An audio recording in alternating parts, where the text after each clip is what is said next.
What it do? My name is Joel.PKG. I'm a self-development and entrepreneurship content creator. I post a blog, weekly updates, and I also post on social media. So, check all of them out. Got the link somewhere in the description. You just gotta find it. It's a link tree. Everything's there. I also have a ebook. I'm gonna have a couple ebooks coming out soon. Stay in tune. One of them is already out though. I think you should check it out. But anyways, if you're not on social media in this modern day and age, dog, I don't know what you're doing. I'll let you know this. If you have a product, if you have a brand, or you just want to make money online, hopping on Instagram, Twitter, Facebook, TikTok, you name it, bro, there's opportunities out there waiting for you to claim. All right. So a lot of people lately have been asking me, hey Joel, how do you get on social media? How do I get a viral post on TikTok? Now, I wish it was as easy as doing a math equation or just saying, oh, if you do this, this, and this in particular, you'll definitely get to it. It's going to take a lot of patience, time, and effort. But if you do the right stuff, you'll definitely have a few videos that go viral, which could lead into more videos going viral, which could lead into you creating a big brand. You get a big audience, you can sell products, and then possibly get sponsorships, ideally. But let's get into it, right? So usually I'll tell my friends that if they want to, start posting on, say, TikTok, because that's originally how I started doing all this, you should definitely think about a niche. What are you trying to get yourself into? Are you thinking of being a comedian? Are you thinking of talking about political issues? Or are you just posting for the fun of it?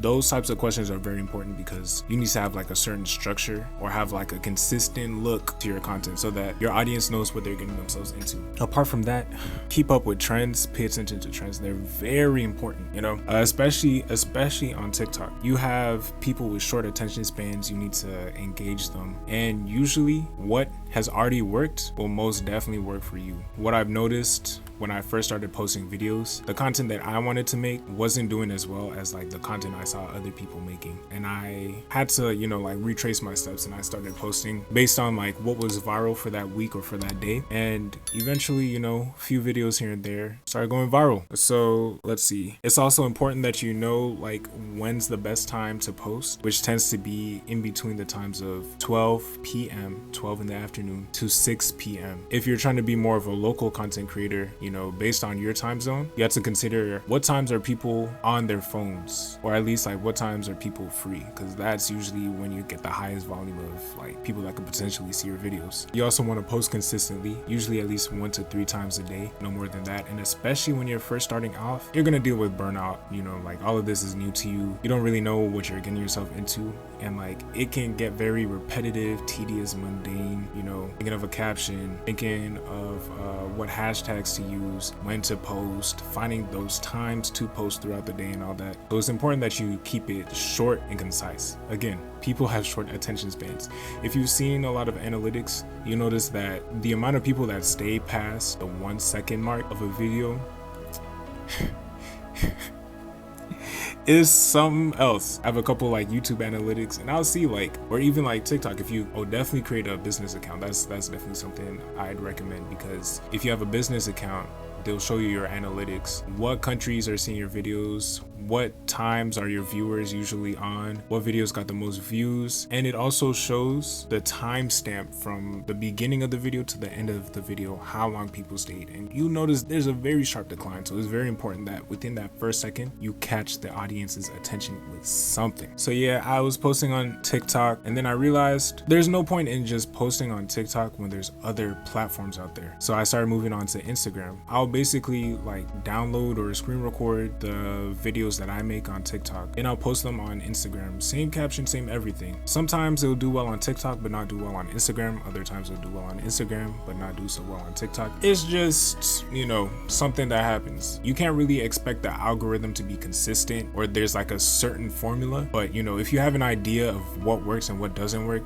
most times out of 10 you definitely hit success. Apart from that, there's also YouTube Shorts. I definitely get on to posting your content in other areas, but also make sure to leave like your watermark. If you're gonna have different social media accounts, you'd want to make sure that they at least have like, if not this, a similar handle that you can put on your videos, so that if the person's on one platform and they see your content from somewhere else, they'll think, oh, this guy is pretty interesting, let me go check out, you know, what else they have to offer. Another thing to consider is engagement. So a lot of this takes time and effort, a lot more than people think. It's not like you just sit there, record a video and call it a day. Sometimes it'll take me hours to even think of an idea. So it helps to, honestly, I don't know what I was trying to say with that. Kind of had a brain fart. Oh man.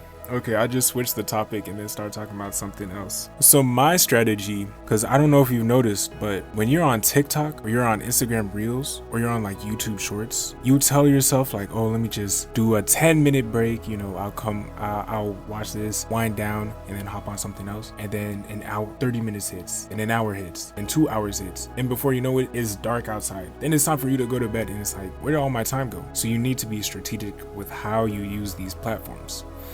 So usually I'll spend an hour on TikTok just going through, and I'm not just sitting there and watching the videos, liking them and moving on. I'm also thinking, how many views has this video gotten? How many likes has this video gotten? Is it getting a lot of attention? Is this something that I can see other people are interested in? Because if so, then that's something I'd want to, you know, copy or replicate.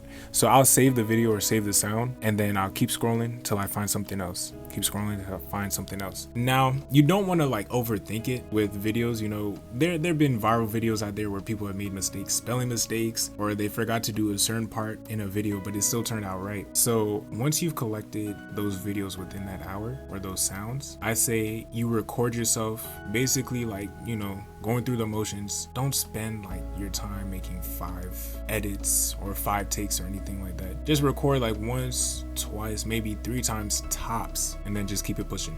You do the same with all of them. And you don't have to post them right away. What you could do is you leave them and you let them sit there. But in the back of your mind, think about those videos, think about the idea you got, and then also what could that caption be? Now remember, you have a certain niche. That niche might not be the same as the video that you saw, but you still want to give that video your own spin. You give the video your own spin, you post it. Maybe it might not do well the first time, but you just keep trying, and eventually, you know, something hits. Now, also, something that a lot of content creators have a bad habit of doing and thinking, I know myself included, is feeling like they're shadow banned or like their content is good, but it's not getting the recognition it deserves, or something's going on, you know. The algorithm's not out to get you. I don't care what platform you're on, the algorithm wants to keep its viewers engaged. And so it'll definitely send your videos out there. But now, if your video isn't doing that well, or like a lot of people are scrolling past it, I don't care how much effort you put into it, the algorithm is telling you that it's not a good video. You know, that happens a lot. It's all about trial and error. See what works, you know. Don't stick to one type of thing thinking, oh, eventually it's going to work out. What's that one quote? You know the one I'm talking about. So, you keep trying something over and over again, is just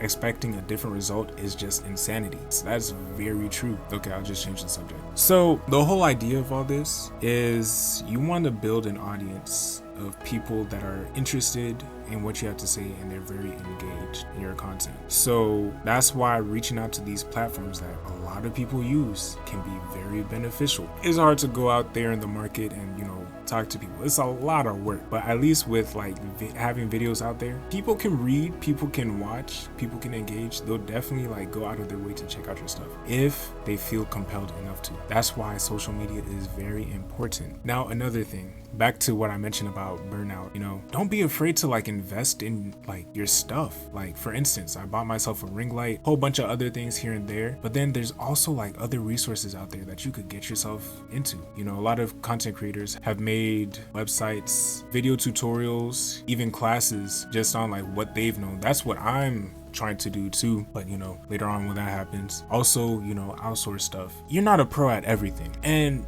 you're not expected to do like everything, especially if you have a 9 to 5. It's hard to work and then go home and then just start, collaborating or creating, especially if you have like other projects, like side projects going on too. So paying someone to do the work for you, especially if they know what they're doing and they've seasoned in that certain craft or whatever, very beneficial. I personally have a virtual assistant that helps with posting on my Instagram for my website, and I also find different things that can help make things a lot easier for me. Instead of sitting down reading, summarizing a whole book, I might read a couple summaries or watch a couple video documentaries on said book, and then information that I could use for my website itself. So if I post a blog post about a certain book that I've read before, a lot of it is from summarizing a bunch of summaries so that I don't have to go out of my way and spend hours just creating content, because we all have better things to do with our time, So you want to make the most out of it. And again, don't see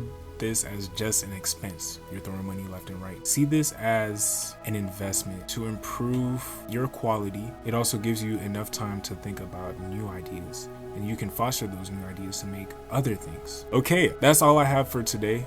Let me know what you guys think in the comments. Check out my other videos. Check out my TikTok, check out my Instagram. That's about it. I don't know how people do outros, but I'm going to learn. It's all a learning experience. Hope you have a wonderful day. As always, Joel.PKG, feel free to hit me up. I love getting in contact with people. And yeah, that's it.